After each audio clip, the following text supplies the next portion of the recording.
Hi, this is Mrs. Politsky, and I've got notes for History 2, Chapter 21, Section 2 on the Watergate crisis. So before we begin, you will need to get a copy of the Chapter 21, Section 2 guided notes, and you will need to follow along and put some information in. So here we go. We're going to talk a little bit about the roots of Watergate and eventually the downfall of President Nixon. So, taking a look at your sheet here, the scandal known as Watergate originated from Nixon's administration's attempt to cover up its involvement in the break in at the Democratic National Committee's headquarters. This is located in a very well known place called the Watergate.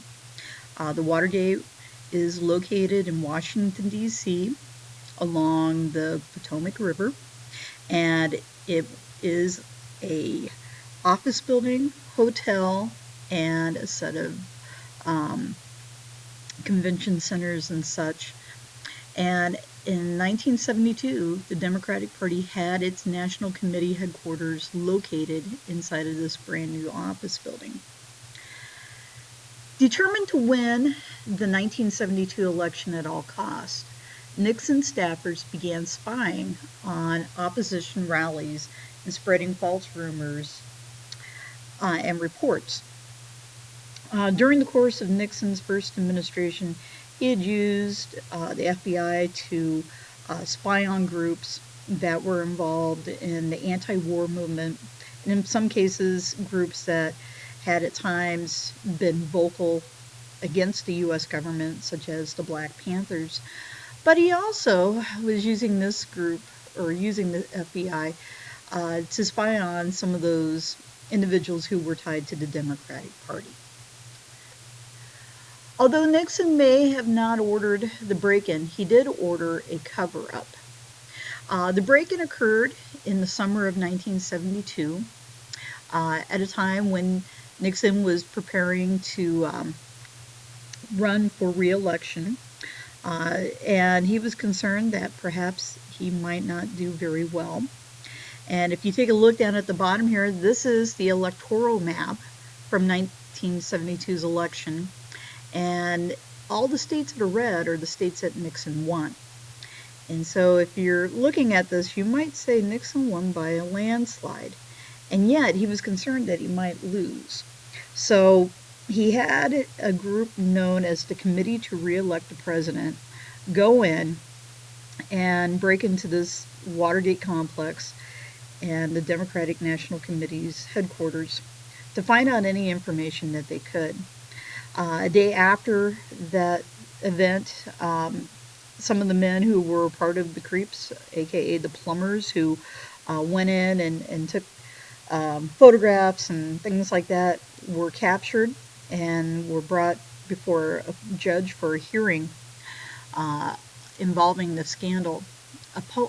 According to legend, supposedly the men who were captured didn't make any phone calls when they were arrested and couldn't have contacted an attorney, and yet at the day of their hearing, an attorney was present to represent them.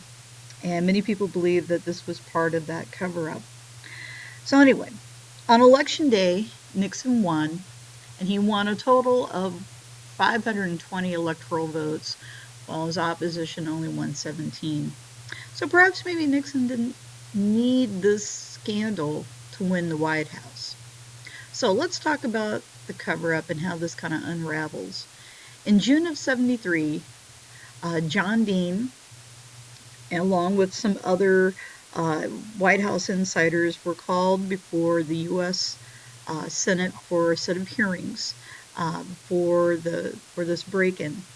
And John Dean testified that a former attorney general had ordered the Watergate break-in, and that there had been notes about it, and supposedly some of these notes had disappeared from the public record. On July 16, 1973, a White House aide testified that Nixon had ordered a taping system to be installed in the White House. Just so you know, Nixon, along with a lot of other presidents, had recorded pretty much all the conversations that took place in the White House. And part of this was because when individuals who were president would leave the White House, they might possibly want to um, write their memoirs. And as a result, by having the taping system, they would be able to have an accurate record. Unfortunately, that taping system was used every time there was a conversation, including conversations that were top secret. And the staffer basically had said it should be on the tape, whatever the cover up was. So at that point in time, members of the congressional committee that were investigating this wanted to make sure that they could get a hold of the tapes. And this becomes a big battle. The tapes, in the eyes of some, were kind of vital to national security. And there will be a battle that will loom over getting access to those tapes. So if you take a look at this political cartoon, you can kind of see the taping device, and you can see the money that was supposedly paid to our members of the plumbers or the creeps, and supposedly the stolen files and the forged letters and the fake cables and things that were to be burnt. Um, Very scandalous. So Nixon refused to turn over the tapes, and he basically cited something called his executive privilege. And that is that belief that conversations that take place in the White House should be confidential, especially if they pertain to national security. And Nixon refused to release the tapes based on this. Um, After more inquiry, at some point in time, members of this congressional committee were asking for modified transcripts. And at some point in time, a copy of a transcript was released, and it was missing about, I don't know, 16 to 18 pages of material.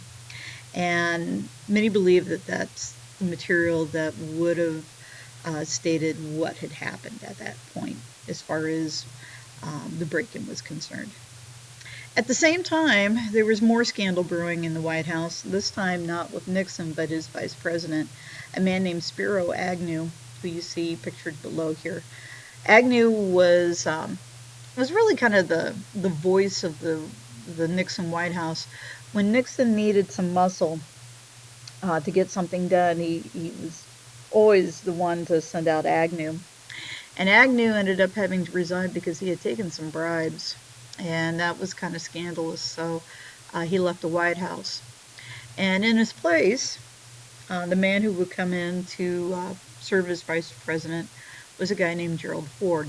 Gerald Ford had never been elected president. He just assumed the vice presidential position at this point.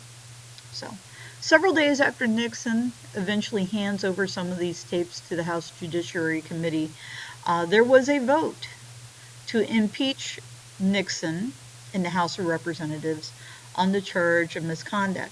Now, let me state this is not an impeachment. This is just a motion to talk about having a vote for impeachment. As a result of that, Nixon knew that he was in trouble. And had he had stayed, he probably would have been impeached. And so on August 9th, 1974, rather than facing the impending impeachment, Richard Nixon resigned the presidency. Okay, this is kind of an unusual situation because his vice president, as I mentioned a moment ago, was a guy who had never been on the ballot, a guy named Gerald Ford. And so Gerald Ford assumed the presidency as a result of this resignation. And one of the first things that he does is he pardons Nixon for his wrongdoings.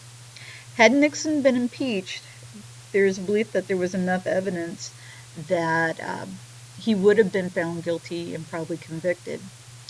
By pardoning Nixon, Gerald Ford believed that he was protecting the office of the presidency. And many people see that as being a very heroic thing that he did because he made himself a sacrificial lamb. Okay? So, to wrap this up, The White House crisis prompted a series of new laws intended to limit the power of the executive branch. And in some cases, it basically means that the president isn't above the law. Since that period of time, we have seen the impeachment of Bill Clinton. And, in the future, we may see more presidents being called before judiciary committees to explain their actions. Watergate left many Americans with a deep distrust of their public officials, but others saw the affair as proof that in the U.S., no person was above the law. Now, the whole unraveling of this Watergate crisis was brought to us via the Washington Post. One of your vocab terms was about a guy named Bob Woodward and Carl Bernstein. Both of these journalists had been following the case since the beginning. And what's interesting is Bob Woodward, at some point in time, was contacted by an individual who claimed to understand or know that there had been a cover up that had been called for by the president. And this informant uh, had worked with the White House at some point in time, but refused to be identified within the Washington Post articles. The man who really probably gets the credit for breaking this whole scandal and probably bringing down Richard Nixon was this man, Mark Felt. Mark Felt was known by an alias. He went by the name Deep Throat for many, many years. And when Woodward and Bernstein wrote later about the Watergate scandal, they had promised that they would not reveal the name until this man had passed away. And so a handful of years ago, Mark Felt did pass away. And Bob Woodward immediately released his name to the public. And many people had speculated that it had been him. So those are our notes for today. And I hope that you got everything written down that you needed. Thanks.